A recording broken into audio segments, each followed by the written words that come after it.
Welcome to the Sisterhood of Sweat. I am here today with Karen Maxwell. Kinesi Performance was founded by Karen K. Maxwell, Senior Master Instructor and Director of Training at Cycle Bar, the premier name in indoor cycling. K-Max oversees over 2,000 instructors worldwide, while teaching multiple classes a week, giving her a unique perspective on the fitness landscape and culture. Kinesi is a reflection of that perspective, offering products that support and represent the sweat life. And I just have to say, as a group fitness instructor, overseeing 2,000 instructors worldwide is no simple feat. But K-Max looks like she just does it with her hands behind her back effortlessly. So I just got to say, you guys are going to love this guest today. I fell in love with her energy. We talked a lot about owning who you are. You're exactly where you should be. You're not behind. You're on your own journey to embrace that, to embrace all that you are, that is your superpower, and not to get caught up in the comparison game and counting the cost of what it is you think it is you want. You may not really want it after all when you realize, oh, that influencer shoots a whole 24-hour day of video or whatever to have the 1 million followers, or they have to do all this maintenance on their appearance, or whatever that it might be that they're doing to get the 6-pack abs. Just to realize that every journey that we see isn't meant to be ours, and maybe we really don't want the thing that person has. We just think that we do. So it's all about finding your own purpose, your own passion, and following your own path. So without further ado, I'm so excited to welcome Karen Maxwell to the Sisterhood of Sweat today. Hi, I'm excited to be here. Thanks for having me. Yeah, I love your energy. That's the first thing I noticed about you. And I feel like I can feel like we're kindred spirits, because I coordinated group fitness for 25 years and was a general manager of gyms, manager, all the things. Now I own my own. And so I love the space that you're coming from, but I love that what I picked up about you from the very beginning was you're energetic. And I didn't feel a sense of burnout, which I see in so many people, that they may get into the dream and then they forget that they need to leave space for themselves. So how did you become this director at Cycle Bar? What's your story? Tell us about you. Okay, well, yay, I'm excited to be here. So I'm the director of training at Cycle Bar, and we are the largest indoor cycling company in the world. We have over 250 studios currently open. We'll probably have another, 20 to 50 open by the end of the year as well. So, it's been a beast. And I just recently actually got promoted to the director of training title, but I've been working in the education and training department for Cycle Bar for the last 6 years. And I started my journey as an indoor cycling instructor in Los Angeles. And I came into the fitness industry. It's funny you say burnout, because I was doing that whole acting thing and I was burnt out there. I definitely got burnt out because it's just constant rejection. Let's be honest. It's just like, no. And eventually I was like, I'm tired of people telling me no. I'm a yes girl. So I kind of found fitness because I was just losing the passion and love for the acting business that I once had. And it was just fading. And so I found group fitness and specifically indoor cycling. Oh, bless you. I knew it was coming. I'm a 3 sneeze girl, so there'll be another one here in a while. Those were like the like cutest, like little quietest sneezes ever. Like my husband sneezes and the whole house like shakes. I'm like, ah. Oh, thanks. Usually I'm a blow the house down girl, but for some reason that was quiet. Okay. We got lucky. Yeah. But yeah, and so I started group fitness, taking classes in LA, and then it was like, you know, probably about 12 years ago, group fitness was like huge in LA. And there were a lot of those boutique little places popping up, you know, whether it was, I have a boutique. Yeah. Indoor cycling or bar or dance, or there was just all these little boutique places, and people were kind of moving out of the big box gyms, wanting to have these specialized kind of personal interactions. Yeah, because you're not just a number, you're a name. Yeah. And I got quickly hooked on indoor cycling because of the music factor, to be honest. It was, I love cardio. Yes. And I was kind of, my body was starting to like not respond well to running. It was just hurting. And then indoor cycling came along. I was like, wait a second, I can do cardio to the beat of the music, and like, what is happening right now? So my mind was kind of blown, and I just loved the energy of it. And I felt like it definitely matched my energy. And then eventually I started teaching at a tiny, tiny little gym, and then made my way over to working for a company called Flywheel for about 2 years, and then moved to Denver, which is where I live now. I live in Denver, Colorado with my husband and 4-year-old. And and then Cycle Bar, right when I was moving, Cycle Bar would just started its franchise and was just opening. And my boss, who's also a good friend of mine, Tevia Selly, she's kind of an indoor cycling guru. Like, she had the first boutique studio in LA called Body and Soul in the 90s. And she started this boutique indoor cycling. And she was consulting for a place called Cycle Bar, opening a franchise. And when she heard I was moving to Denver, she, brought me on. She said, we have to train all these people in these studios. And that's just where we started with, 4 or 5 studios. And now we're at 250. And we have a whole training program. I created a virtual training program during COVID because we had to.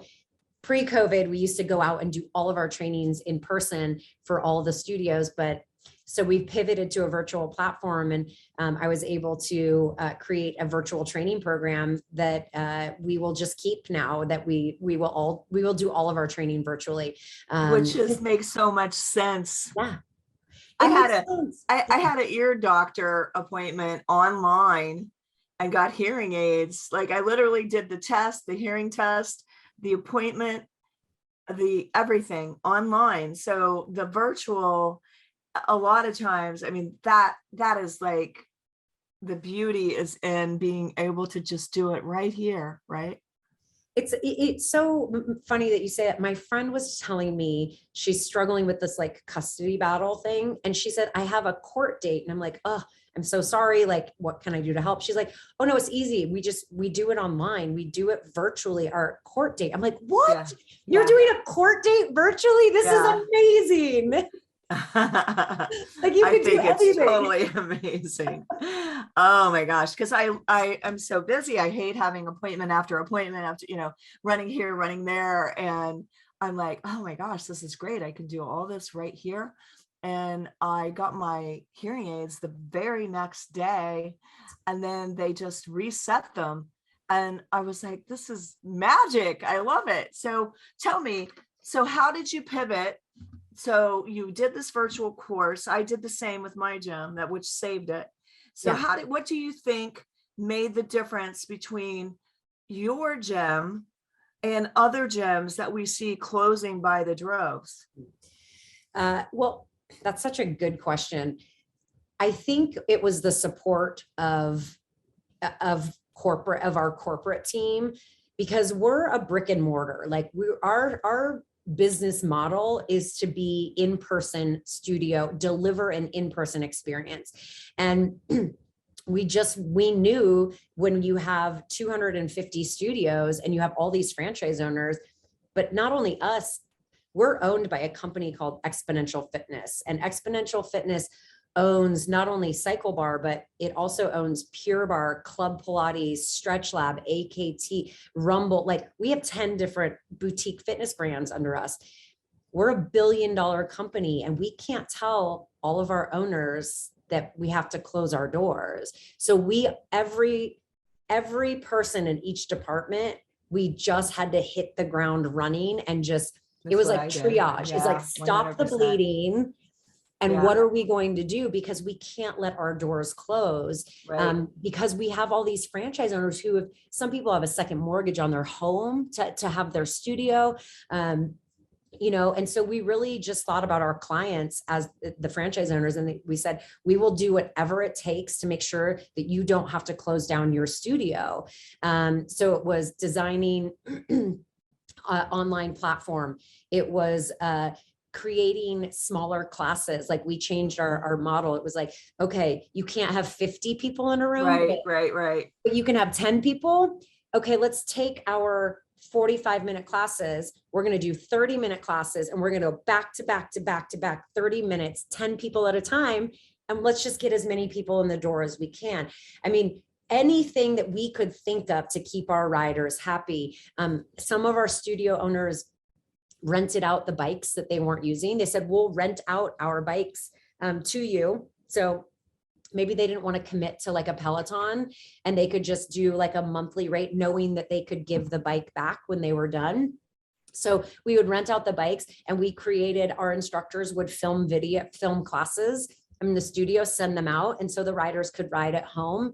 They really love their instructors. So they wanted to stay connected with them throughout the process. And so that was just kind of the ways that we managed it. Any studios that did close down with us, which weren't many, they've all been reopened since. So either finding new owners and just getting everybody back to where they need to be. It's still building. It's not perfect. Like, some studios are doing really well, and some are Were still. you in LA at the time? Because I know that would be a rougher place to be. No, thank goodness. Okay. Yeah, because I'm in Ohio. So like, we only had to close for 3 months, but we still had that rule of 10 or less. And so I'm like, okay, that's what I'm going to do. Yeah. And I literally did everything you did, pretty much the same. I'm a podcaster, so I knew virtual. I went right to it right away, and connected everybody. And then I left the window open so they could talk to each other while we're doing class, which made it interactive and connected. And then just had special events online that were kind of different and unique and cool, and introduced them to people like Elaine Lane and people that were like that I podcast and have on the show, and gave t-shirts away as like, appreciation for my customers, whatever I could do. But I also I rented equipment, and just pretty much I was like, I just gotta work survivor mode, because right now that was, we didn't know what was going to happen next. Right. And I really think that being able to go virtual with your customers, I think like then you're like, oh, we got to incorporate this more into our business model. Right. Yeah. I think also is people, I really believe that people aren't meant to be like alone. They need connection. Yeah. And we need connection, and we need interaction and human to human exchange. And so it was a Band-Aid, but it was never meant to, be the end goal. And end all be all. Yeah, some places completely pivoted virtually, and they're like, this is where we're staying. And that's just that wasn't our business model. I love the in-person. All about experience and community. And so those 10 people during COVID that would come at a time, it's like, make those 10 people feel safe, make them feel seen and make them feel that that they can come back here anytime that they want, and we're here for them. And I think that was kind of always our mantra, is just make people feel safe and seen during such a confusing, it's a good reminder for everybody out there. Confusing Make people and feel safe and seen. unpredictable time. I love that. Yeah. Love that so much. Well, we were talking before the show and I was like, wait, you got to hold some of this because your brain will think you've already said it. I don't want to lose the good stuff and the juice. Yeah. So like, as a instructor, a director of people and classes and all of that, and I see it so much just because I have always been about giving women a voice, and I work with hundreds and thousands of women through the podcast and then the gym and everything else I do, speaking. I see this whole thing where we either feel like we're not far we're not far enough along in life and everyone is passing us by, or we're comparing ourselves. It's pretty much the same thing, where the person next to us is, we feel like we want to be like them and we're not loving upon ourselves. So I just want to hear about your take on the whole bit of comparison and just owning who we really are today. Yeah. I love talking about this because comparison is something I struggle with. And I think it comes from, sort of doing things later in life. For me, I thought I was going to be an actress, and I lived in Los Angeles for many years, almost 20 years. And I worked in restaurants, and I would get a gig here and there, and it would be great. And I would be excited. And then, months would go by without getting a job.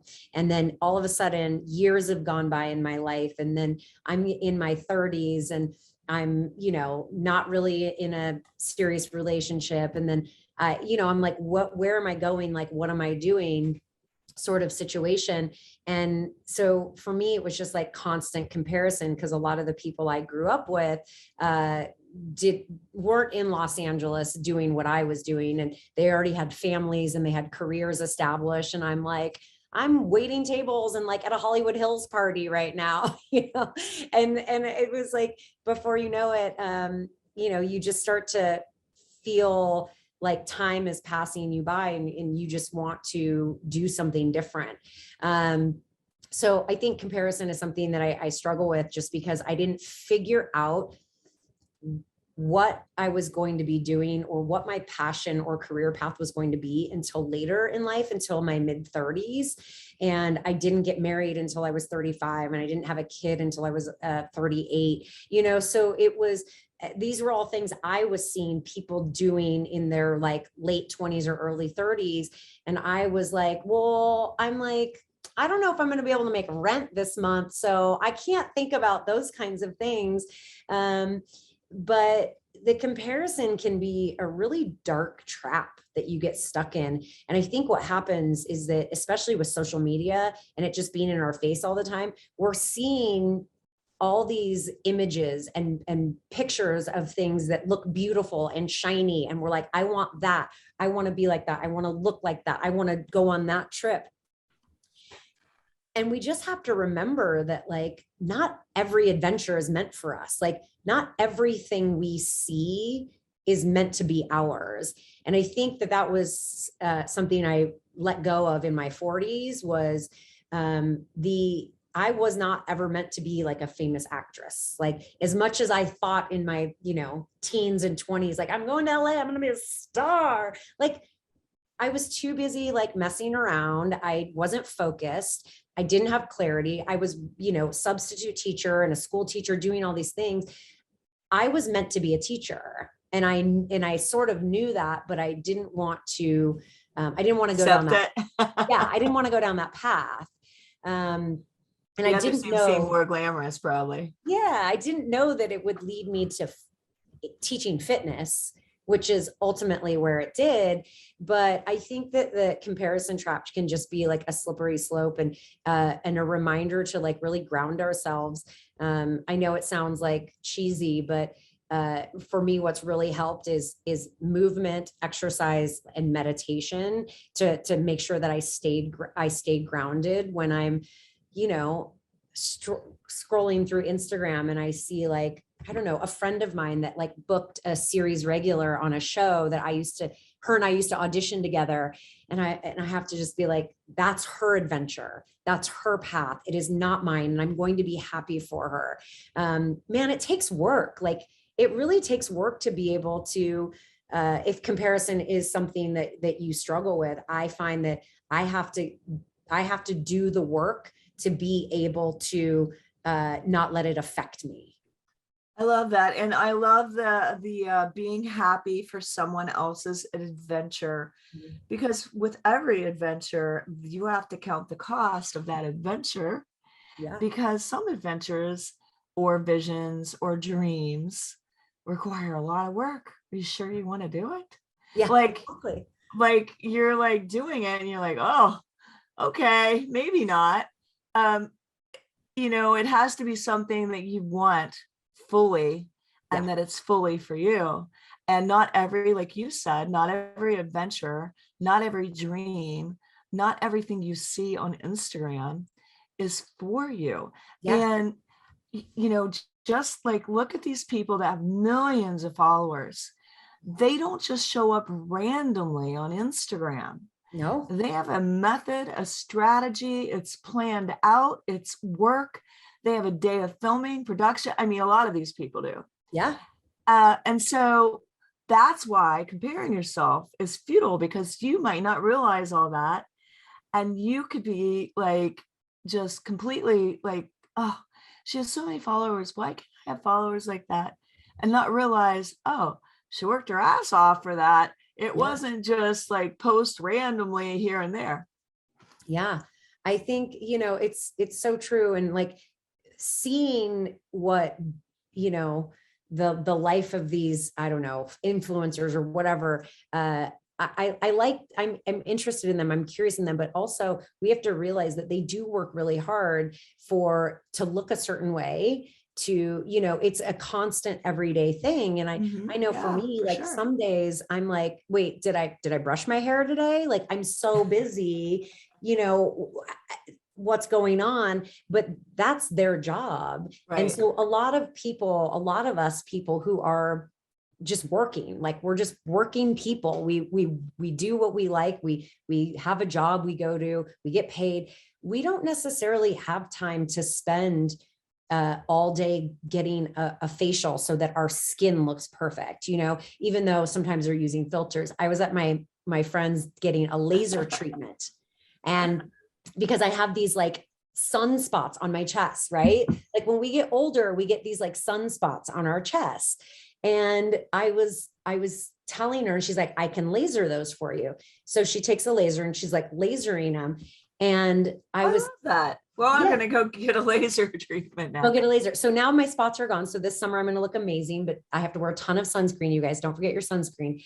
But I was telling her about it. I was like, people who are in the media very often, they do things like this, like at least like twice a week. They're doing something to help curate their appearance.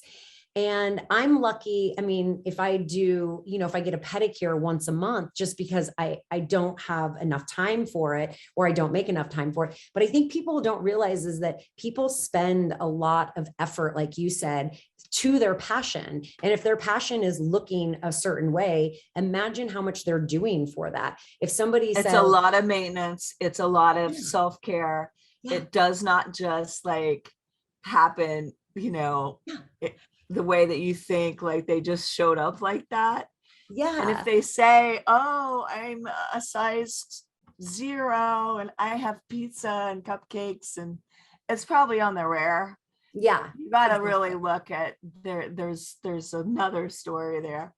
Yeah, that's a genetic thing too. I'd be like, that's some serious. Sometimes it is Yeah, seriously that's a genetic. genetic thing. They I got some just think, serious microbiome going on, eating yeah, gobbling it up. I just think life is too short to like really, let comparisons drag you down Exactly. or to affect your energy or to change who you are. Like you can't change who you are who you are. So begin to get to Love know it. I love yourself that. on a Love deeper that. level so that you can figure out what you love, what's exciting, what makes you feel good. And what makes me feel good isn't what makes you feel good. And I think we have to Right. remember that. It's just some Don't you people. think that a lot of people are thinking, see, I loved what you said right there about what do you love?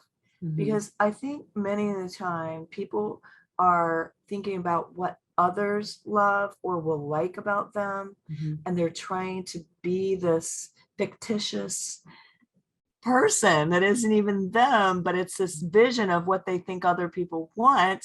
Yeah. And that's why the show in the beginning, I just say to be who you are instead of who others want you to be. Yeah. And I just think that that is such a good line because it's so true that we don't really know like what draws people to us. Because I can remember being this fitness guru, teaching all these classes, having a six pack, you know, and that really did, I mean, it might draw you clients, but it didn't draw people to me Mhm. like when I was freaking 9 months pregnant out to here and all the women loved me and they were all surrounding me.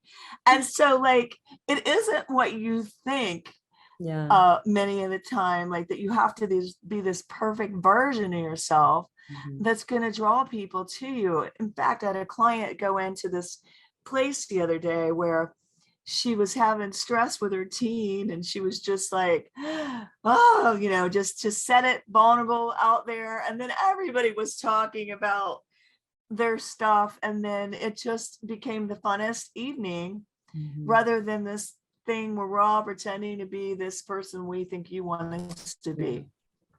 I love that. And I think that is just people want everyone to be human, like just be human.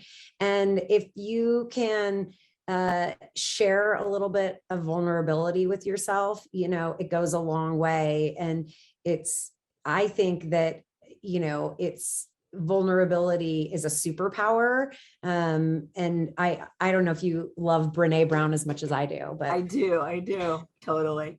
like I'm like a cult like Brene Brown. But I mean, could you imagine if you spent your whole life studying vulnerability like she did? I can't even imagine. Like being her kid, I'd probably be like, Mom, you're so annoying. Like I don't want to talk about my feelings anymore. But I really do think that it becomes a superpower because it just takes down that like shield of like, we have to be perfect. Like, I'm not going to tell you my struggles or like what's going on in my day. I think that's one of the things that we try to do really well at Cycle Bar is when we train our instructors is that we promote people to be themselves. We don't want all of our instructors to look the same, to dress the same, to act the same, to say the same things. Yes, they're teaching the same format because that's what we Right. teach, but the reason why it feels different is because nobody is you. And we really want our instructors to, bring who they are into every single class that they teach, because that's what people want to see. They want to see that their instructor is human. Even if your instructor does have a six pack, you're like, yeah, you're nice to look at. That's amazing. But the minute the instructor starts talking about their kids to the class or their dog or like, whatever's going on, Something relatable. they become human and we humanize them. And I think that is the connection that everybody needs. So Yeah, the and I more, love that. And the I more love we that you can do brought it. up Brene Brown Yeah. because it just goes with the segue of what I've been tuning into. Vanessa Van Edwards was on the Impact Theory the other day. I love that podcast. And I love how she was talking. She's like, I realize I can't just show up like Brene Brown. And she's like, she said that she was always trying to cover up that she's a socially awkward person, Mm. and that her editor, when she was writing her book, that she told her, well, how can you show up the most vulnerable instead of the most perfect? And so really she just said how she is the person to teach you about social cues and being social and not socially awkward, because she was the most awkward person, and Yeah. she learned how to turn that around. And it caused everyone then to want to buy her book, to learn from her. First, she was just right up front about her vulnerability. And so I love that. I love that so, so much. And she was just talking about what actually draws people to you again is not your perfections, it's your imperfections, it's your Yeah. honesty, it's your realness. Yeah. I love that. I want to check that out for sure. Yeah, I was thinking the same thing, that we often think our imperfections, we want to hide them from everybody. But in reality, that's the human side of us and what is going to create the most connection.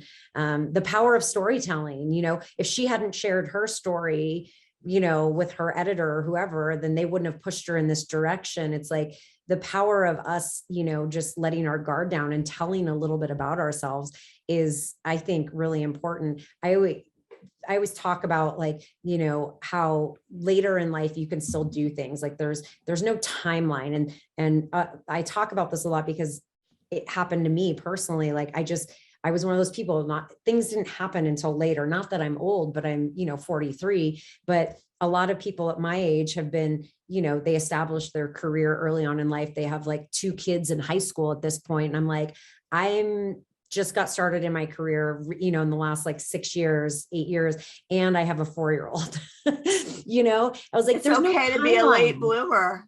Yeah, there's no Right. timeline. And I think that ties back in with comparison, is that like we compare everybody's timeline and we think everybody has to do everything at the same timeline. But how boring would that be? So it's like, share your story. If you want to be career driven, if you want to find your passion before you want to start a family, then do that. If you don't want to have a family, you don't have to have a family. There's no Right. rule that says you must procreate. Like there's absolutely no rule. If you want to travel the world, travel the world. So I think people just get really stuck in the idea of a timeline. And I love that. I love that so much. And going back to the vulnerability thing, Vanessa was talking about how she wanted to post this surfing picture online of herself surfing perfectly, but then she had a video of her face planning. And so she put the face planning video out there, and that's the one that went viral. Yeah. And so it's just like recognizing it's okay to be human, embrace every part of yourself fully, because that could be your superpower, really, is just being you, Yeah. rather than this exhausting being this fictitious version of yourself and not the real you. And so I just love what you also said, just about your path doesn't have to be like everyone else's. I have 3 children and none of them took the same path.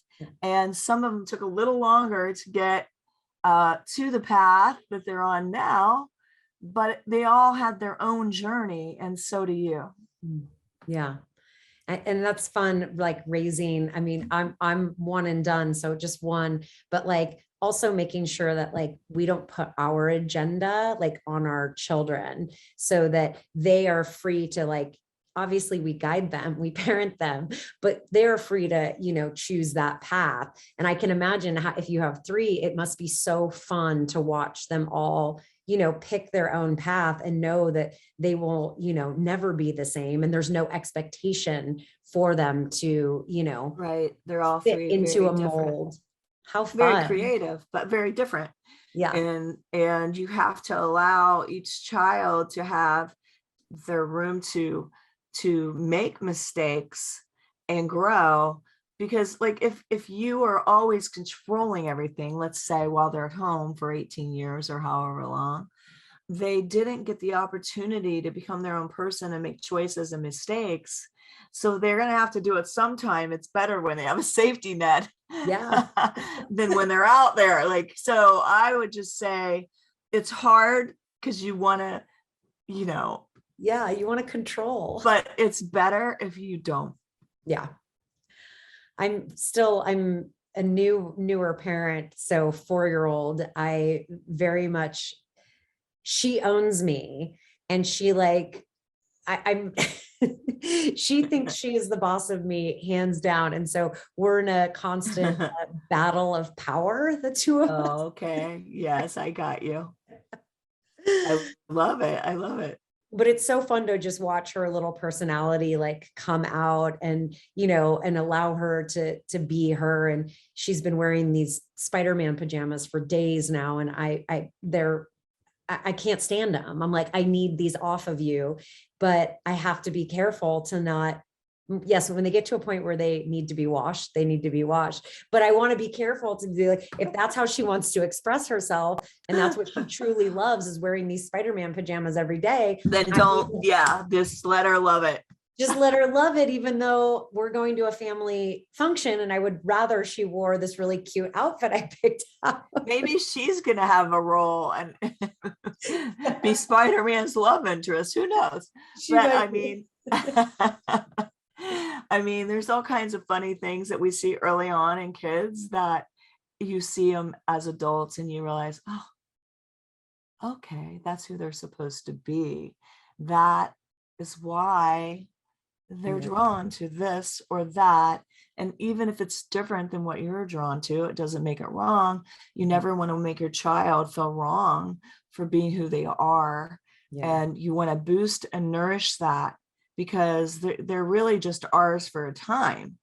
And we want to just really give them direction. Now I'm a grandma, and I get to enjoy my granddaughter. And I found out on Mother's Day, I'm going to be grandma again.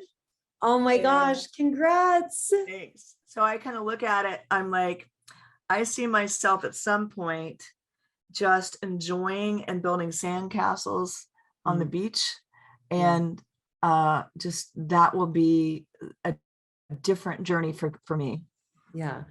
I love that you use the term grandma. That's amazing. I don't think I've ever heard that before. And when it's my turn, that's what I'm going to use too.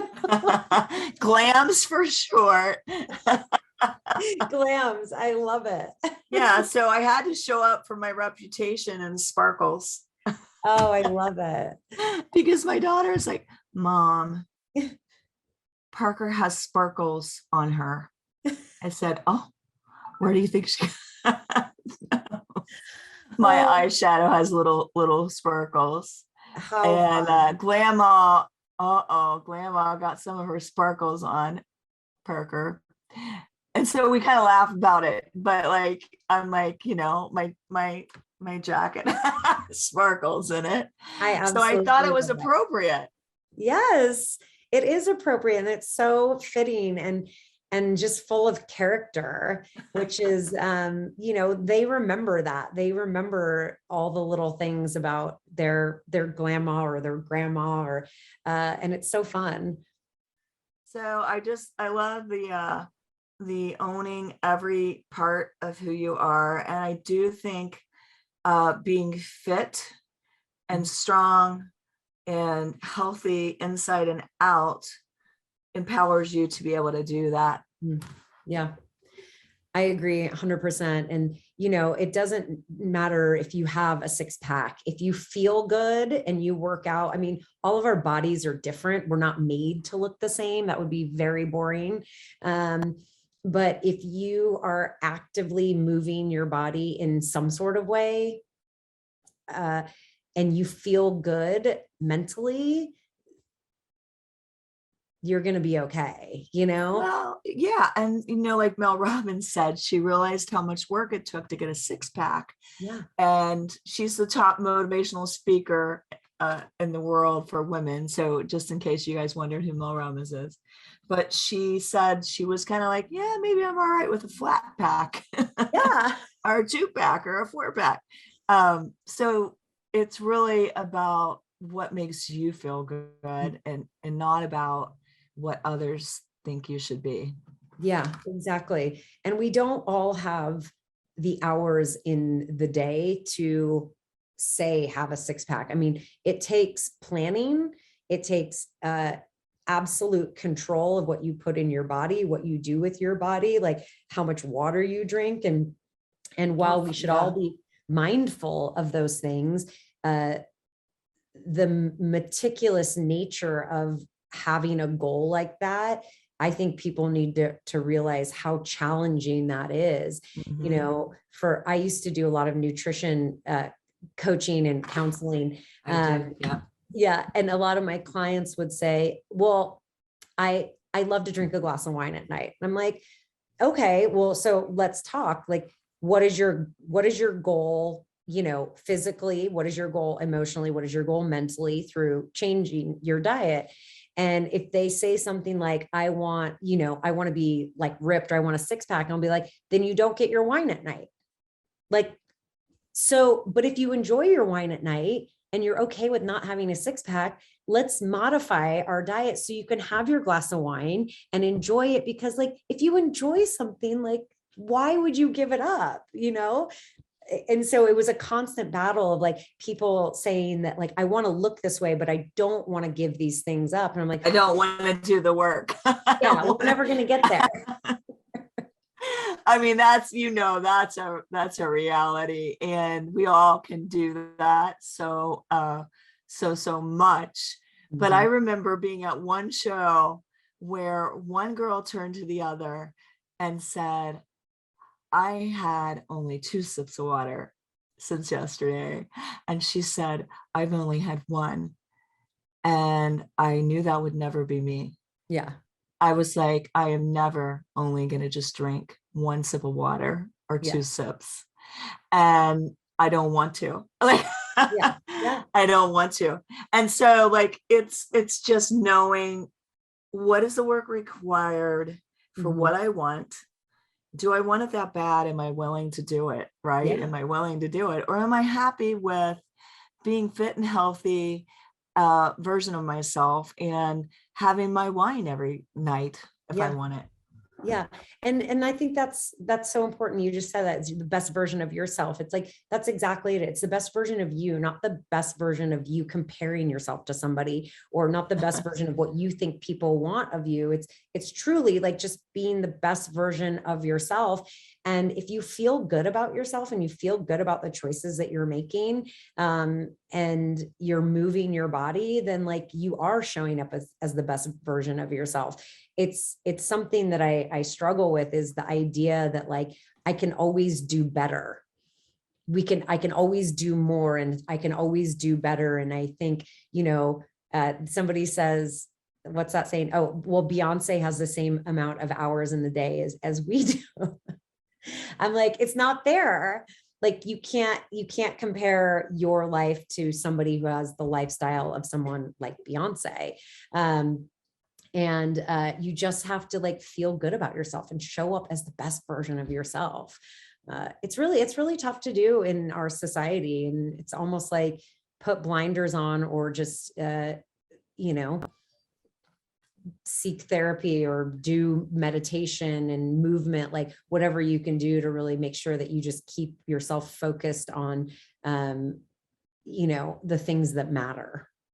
Oh, 100%. And also letting go of the things that don't matter, mm-hmm. that you've decided, no, that's not worth it. I like my wine too much. That person is not having any fun like I am, or whatever you decide. But, it's just at the end of the day, I think when you're happy with yourself and you love your life, it's contagious. And when you love yourself, other people will love you too. because it's when we don't love ourselves. Like, you got to be the first person to love you if you want to have love of others, because I just think it all begins with that self-love. Yeah, I agree. It's an exchange, our energy is like currency. And we were talking about energy at the beginning is people are drawn to energy. And if you're putting out that energy that like you feel insecure, you don't feel great about yourself, you're not going to draw people in to who you are, and you're not going to make those connections that could, maybe one day change your life. 100%. And I think it's just always being the real raw version of you. That's your superpower. Yeah. I've so enjoyed having you on. Like I said from the Yeah. beginning, I love your energy. I just love the whole version of you that you brought today. What parting thought would you like to leave with the audience today? I think something that we talked about earlier is just embracing the idea that not every adventure is meant for you, and to let go of maybe ideas or dreams that were in the past that you're not willing to do the work to actually achieve them. Like, let them go and then find a new adventure or a new dream that feels good to you. And I think that's just kind of, that's it. That's my thought for the day. Because when you let go of what no longer serves you, you let in new like adventures and things that are meant for you, because you can't just keep hanging on to the old and then expect the new to happen. Like when I was teaching all these classes and I had to learn all this choreography and I was a coordinator, that was the thing I'd always done. And I'd be like, oh gosh, if I don't stay polished on my step choreography, I won't be as good, like I don't even care about that anymore. Like, are you kidding? I don't even taught step. Like, I'm just saying, like, I don't care about so many things that I used to think were so important. Right. Like, they're not even relevant. So it could be like that for you in your life, or you could be in a bad relationship where you're with somebody that like is like, stand on your own 2 feet, and you're like, oh, okay, I will. And you realize one day that all these things you were afraid of losing and all this stuff that you thought were so like important, and you let it all go and you moved on, and you're like, oh my gosh, I never needed that to begin with. Yeah. And so I just think it's this whole letting go process, and so that you can step into what was meant for you. And so I loved this today, every bit and piece. Where can people find you on social media? And do you have anything that you'd like to have the audience check out? Yeah. Well, thank you. This has been so fun, and I've enjoyed talking to you. And I wish I was in Ohio. I would come to your gym. Oh, we've got an extended invitation anytime. I love it. Well, I'm mostly on Instagram, and you can find me at KMax the Cat at Instagram. And then I'm just a little small business owner. My husband and I started a CBD company right before the pandemic. So that's been a challenge, but my idea was to use like CBD as an all natural substitute for things like pre-workout and things that we were putting in our body that weren't all natural. So all of our products are all natural. They're full spectrum CBD. We source from organic farms, but my favorite product is my pre-workout, and it's called Move. And it really is meant to like make you move. And it's a highly concentrated CBD, and you just put it in some water, you drink it right before your workout, and it has no caffeine, no sugars. It's just pure plant-based. And you get a fantastic workout on it, a clean burning pre-workout. So I'd invite people to try that. And you can use my code KMAX20, and you can get 20% off to go to the website. Nice. Awesome. Yeah. I love it. It's so great. Thank you. Thank you for having me. Yes, 100%. And thanks everybody for listening to this episode. Make sure you let us know what you resonate with. And as always, keep on keeping on, everybody. Thank you. Bye, Linda. Bye, everybody.